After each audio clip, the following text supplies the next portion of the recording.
first question, Planck constant has the same dimension as force and time, force into displacement, force into speed, or force, distance and time.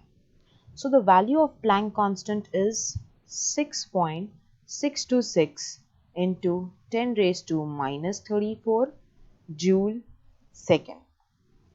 So Planck constant का dimension is given as joule into time. Now we know work, which dimension is Newton, that is for force, into displacement. Okay. Now joule is for work, T is for time in seconds, N stands for force, that is Newton, and L is for length, either meter, word, displacement, distance, etc. Now work has unit joule, as we know. Okay, so this joule can be written as Newton and displacement. So I can write the Planck's constant dimension instead of joule. I can put this Newton into displacement into time. So this is for force, this is for distance or displacement, and this is for time. So there is force into distance into time. So it's there in only option D. So the correct answer for this question is option D. Looking towards the next question, two photons having what? Equal wavelength have equal linear momenta, or equal energies have equal linear momenta, or equal frequencies have equal linear momenta, or equal linear momenta have equal wavelengths. So we know that all photons of light of a particular wavelength, lambda, have the same energy, that is E is equals to hc upon lambda, and the same linear momentum, that is P is equals to h upon lambda.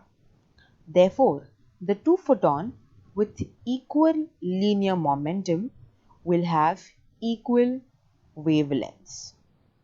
We cannot say it otherwise, because equal wavelength, that is equal energies or equal frequencies of two photons, will represent light from two different sources. So we have equal linear momenta have equal wavelengths as a correct option. So correct answer is option D. Looking towards the next question, let P and E denote the linear momentum and energy of photon. If wavelength is decreased, then, so we have a very simple formula, that E is equals to h nu or E is equals to hc upon lambda, and we also know that P is equals to h upon lambda, or it is E upon c, are the energy and the linear momentum of photon of light, where h is the Planck's constant, c is the velocity of light, lambda is the wavelength of light, and nu is the frequency of light. Now if wavelength is decreased, both P, that is momentum, and E, that is energy of the photon, will going to decrease, because both are inversely proportional.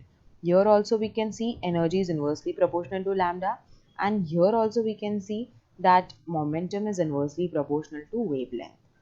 So if the wavelength is decreased, both P and E will going to increase. So correct answer for this question is option A. Looking towards the next question, a proton and an electron are accelerated by same potential difference. Let lambda E and lambda P denote the de Broglie wavelength of the electron and the proton respectively.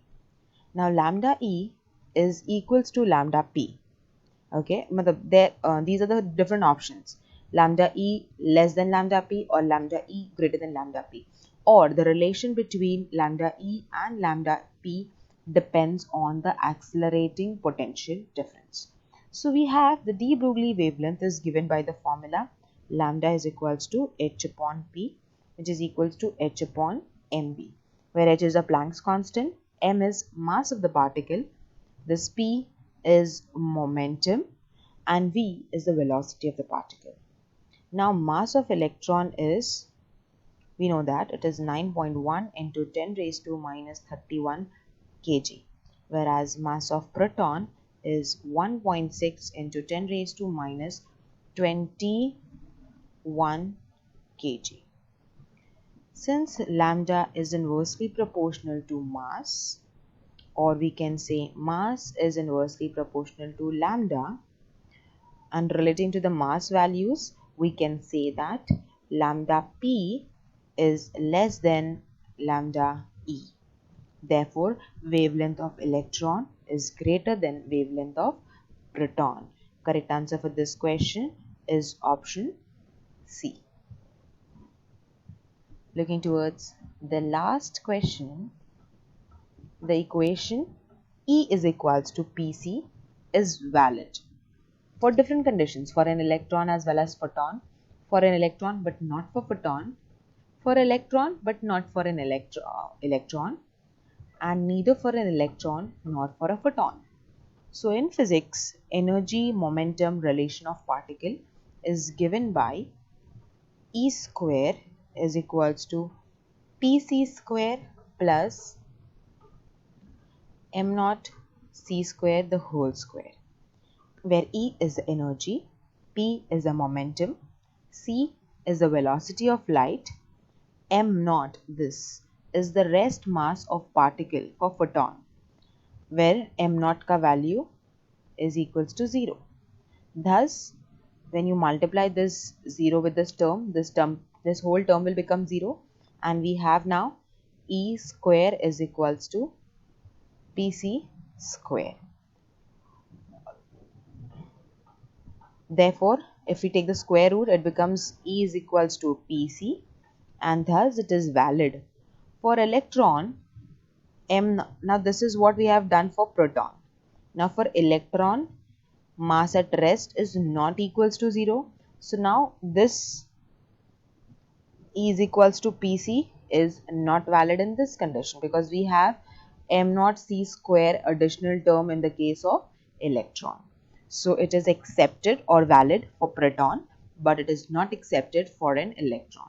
So it's given in option C that Pc is valid for a photon but not for an electron.